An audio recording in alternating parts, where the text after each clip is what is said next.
So let's talk about the deck that we have here in free to play.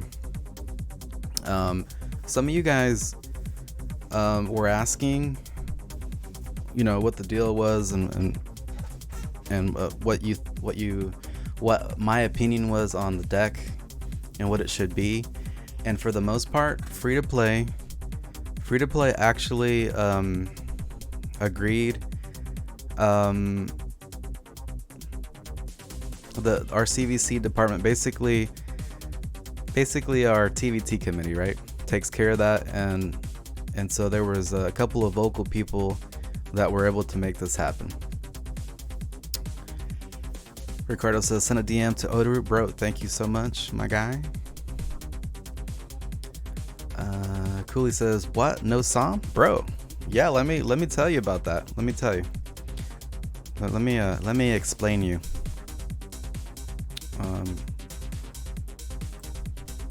Where's this thing at? I'm like a boomer, bro. I'm fumbling through all this technology in front of me. So if you need help throughout the week, by the way, let me just say, if you're a team leader and you kind of need advice on what to pick for your TVT deck and all that, we have a section for that in the Discord. And then we also have the TVT options that are laid out nice and neat, usually without any votes on it or anything like that, so you can kind of use it for your matches.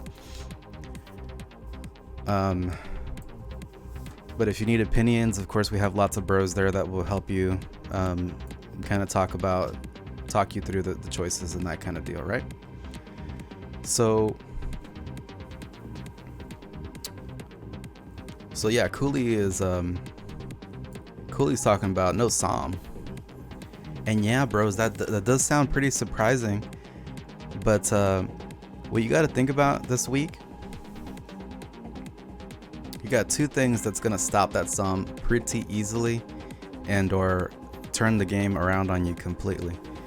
So the first card is obviously going to be Bolt, right? Bolt is going to be in your hand and it's going to be able to take out that Psalm immediately. And then the second card is Mind Control. Now some teams want Mind Control over arrows, which was totally fine. You'd have to have teams kind of banking on the Dougie, which is to me a very risky play, right? So in our team, as you can see, we didn't do any points at all into the Dougie, even though it's a good Dougie. Decent Dougie, right? So Mind Control, bros, you're not gonna have a Psalm and a Hanky, right? So if you don't have Psalm and Hanky, you're gonna get Mind Controlled at mid, which is gonna completely turn the push around on you, right? So in a very possible hand, throughout your match with an opponent, your opponent's hand could have two spells that could stop that Psalm immediately, and instead of just not picking the Psalm and then basically giving them a dead Bolt in their hand all game. Now Mind Control they could still kind of use against you, right? But it's not going to be as bad if you don't have the Psalm to begin with. Big brain, right? We have very, very low losses this week. I'm noticing other top teams have quite a few losses more than us. So I think that's going to be a major difference this week for sure. So yeah, you just kind of have to think about what the possibility is in your opponent's hand. We're gonna look at that, right? We're gonna look at what happens here. Program stand, you can still do some really, really good plays, especially if you got Gizmo in your hand, right? And then you have the Warboy, bros. Warboy, program stand, Gizmo, great combo. The other thing that I tried to kind of sway people on was the Sheriff versus Asuma, and the biggest thing there is for a majority of teams, you're gonna have Asuma, which is an epic, right? So that epic requires more caps. It's also a 5 cost. while the slow moving Asamo is great for a slow push and all that, the freeze is also good. You're talking about a 1 energy difference in a sort of kind of fragile deck makeup. So what really what you wanted to look at is where you can save energy and where not. That kind of went into the decision to get Gunslinger over Bounty Hunter Kyle, right? Because if you pick Bounty Hunter, bros, I've been saying that I love Bounty Hunter. He's like one of my favorite cards. But with arrows, it's a no-go. So there's a lot of like things you could definitely do here, bros. Arrows, yeah, the BHK out with arrows, automatic value for the opponent, and boom, you're gonna get dunked on. So the Gunslinger actually does survive a level 5 arrow storm, bros, if you have it max 6. So for a majority of teams in gold, that's going to be a pretty good decision, right? Why choose Robo versus Buccaneer? It was definitely a cap decision, but both cards, I mean, the Buccaneer would survive the Arrow Storm, right? And it has more damage, and you can counter Gizmo for sure. You can counter Gizmo with both, but the Robo, obviously the caps, it would have to be, it was kind of a bad deal because by the time we had all these other critical cards that we needed to level up, you get to Robo Bebe or Buccaneer, and we just didn't have the caps, right? Even on free to play. So definitely, you wanna really look at what your team is working with and what you think the meta is gonna be. I've noticed that with the devs, they always kind of have some kind of, you know, kind of a sort of a meta in mind when they give you choices, right? So why give you a Psalm, for example? Why give you a Psalm as an option? Great card, right? Legendary, amazing, lots of damage. Why put that card in the options and then give you 2 really good counters for it, right? Sometimes it's a little obvious. Sometimes we don't want to look past our what's it called, cognitive bias, because we play a different way in the PvP, right? In PvP ladder, but you guys have to understand that Team Wars is a completely different monster, right? So you have to work within the choices and what exactly are you gonna need to do in game to outplay somebody. So yeah. But yeah, the Gunslinger, like Blades the same, it was actually pretty fun, and Gunslinger is gonna be pretty OP if you use it at the right situation. And there was lots of situations where you could have definitely got value from Gunslinger for sure. So the fact that he lives from an Aerostorm 5, bros, is just everything, right? So you're not just throwing away value. The only thing in our deck that really died from arrows was the Gizmo. The Gizmo and maybe a slightly hurt Bebe or something. Yeah, bro. So you know what I'm talking about, right? So that was kind of the general feel for what we were looking at with our deck this week. Would we love to have had Psalm? Of course, but you can't just, I mean, there's 2 cards that can counter it, bros. 2 cards in a rotation dependent game. I don't know, man. It seems like a bet, you know? Now, are there going to be bros out there that say, well, Psalm won me the game and all that? I was like, yeah. Well, statistically speaking, somebody out there had to have gotten lucky or been able to really outplay using a Psalm, or waiting, or maybe your opponents all were brain dead or something and used mind control on something else or bolted somebody, some other card. Then you were totally free to actually use that Psalm. But bros, we have to, I say it all the time, bros, you got to respect your opponents. If you don't respect your opponents, you're gonna have a bad time. But always, bros, respect your opponents. Don't just think, okay, I'm just gonna get taters, I just want overpowering cards. it's not like that anymore, bros. People are good at this game. You can't do that, right? So if you're like that, you're gonna catch L's all the time, bros. Yeah, so you guys are definitely feeling the explanation. Hopefully that helps you for next time. Hopefully that's what maybe you hear the reasoning for next time, right? Okay, here we go. So let's do this review. We're gonna do mine. We got 3 matches here.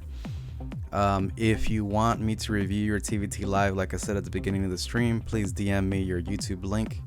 And if whether you won or lost and you want some advice, or maybe just a call out on some great plays or whatever, I can do that for you. Just make sure that it's kind of a match that we can all learn from, and worth it.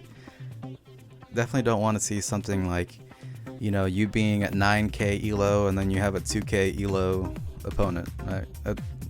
That's not, I don't even do that, right? I'll skip the whole TVT video if that happens to me.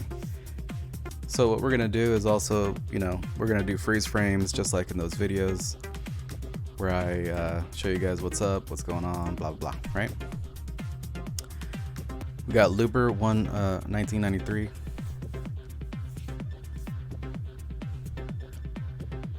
So this hand is kind of decent, right? So we're basically just gonna react. We're gonna react. Opening move. Well, obviously this is a 66 58 elo guy. 66 is probably the new 5k 55k maybe.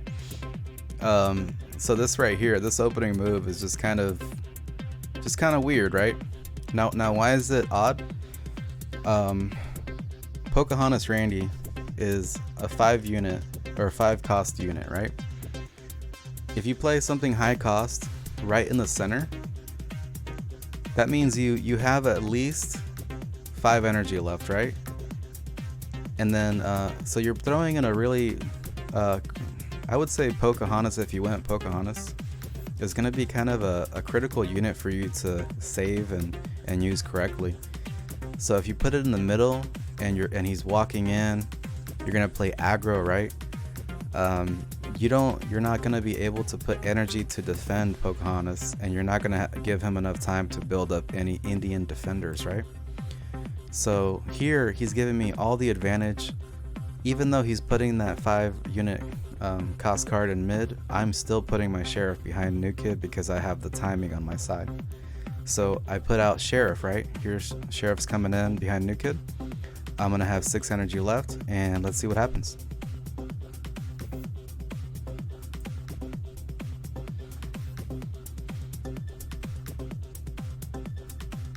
So bros, I don't think I need to explain why that bolt on Sheriff was bad, right? I think for the most part you guys understand what the deal was there. But for the bros, the onesie twosies that we have here, by the way, everyone's always welcome to say whatever, ask any questions. That's what we do here on this channel, right? We're the meme podcast.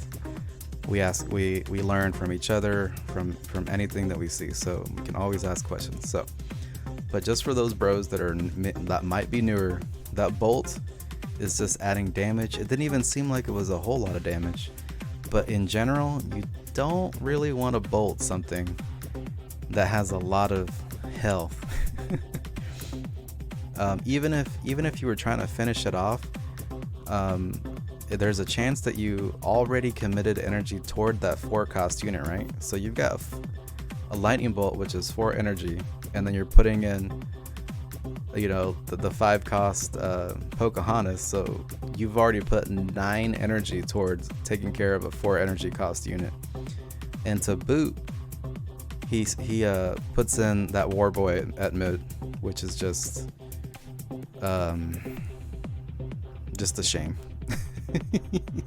Esports, right? pro plays with the bolt. So for the benefit of the bros that might be a little newer here, I'm gonna over explain some things, maybe. Here we go. So AoE damage from the sheriff, as you can see, that bolt didn't really hit. It didn't really do much, right? Because Poco was already there. We're gonna build Gizmo from the corner. We're gonna maybe help him out as with the program stand, you know, do that proper timing. We got 4 Gizmos coming in, 5 assassins coming into the new kid.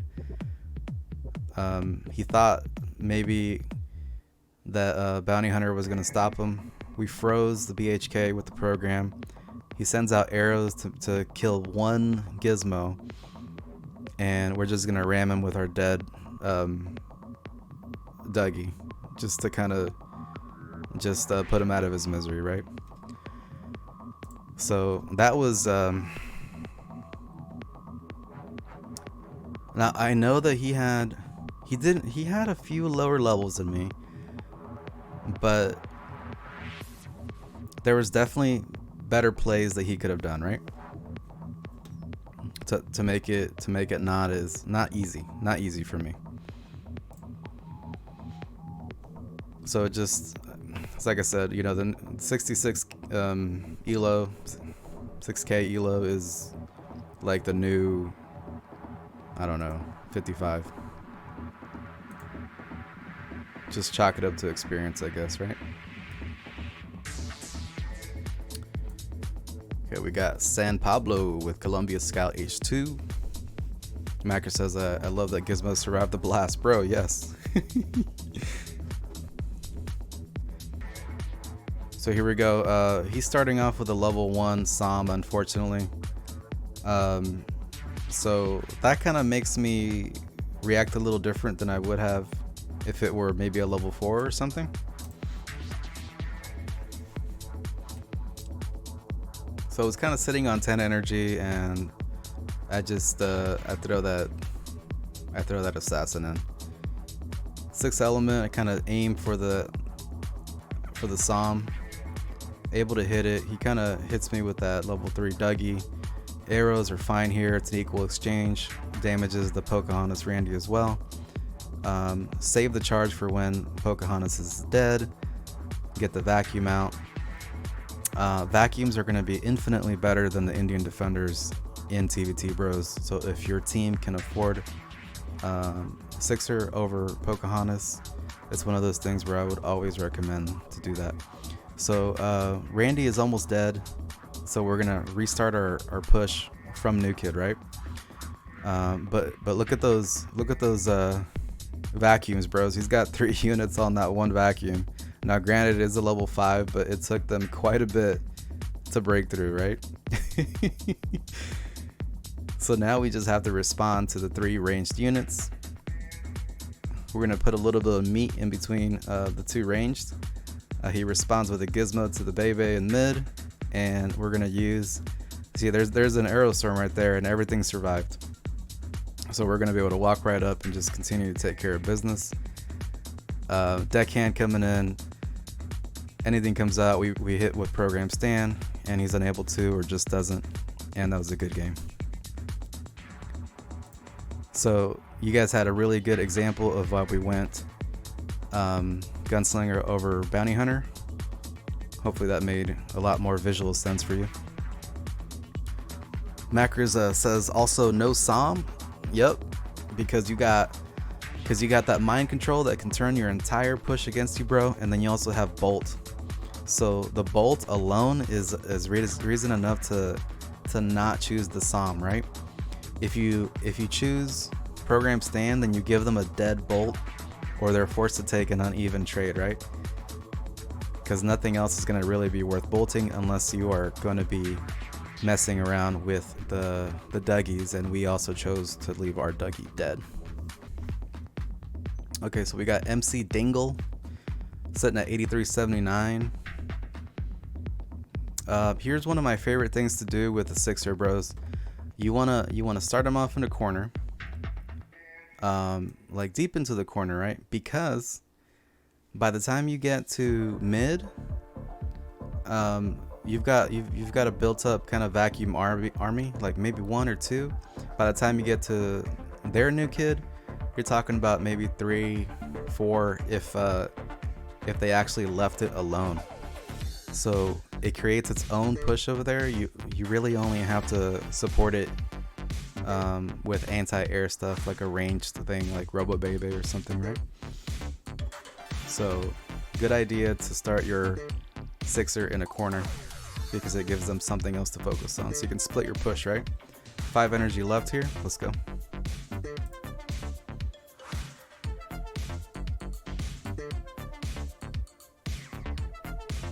So there it is. I'm ready for that charge, and I let it out. He answers with an Awesemo behind New Kid, headed the direction of my sixer, which is great. Now we want to force him to react to a different side of the field. We're going to put Gizmo in the corner to build up. We got 2 Gizmos in mid by the time we have our first charge, and he reacts by putting out a 4 energy unit. 2 more Gizmos here. We're going to speed it up here. We're going to freeze everything and hammer down on the level 5 Poke with the Gizmos, nearly taking out that Pocahontas Randy. So we're able to take care of the Gizmo. Kind of a really bad placement. I understand it was kind of like a reaction there, but it being a level 2 Gizmo wasn't really helping his situation. So here he has unfortunately put himself in a very bad position. I have a freeze ready.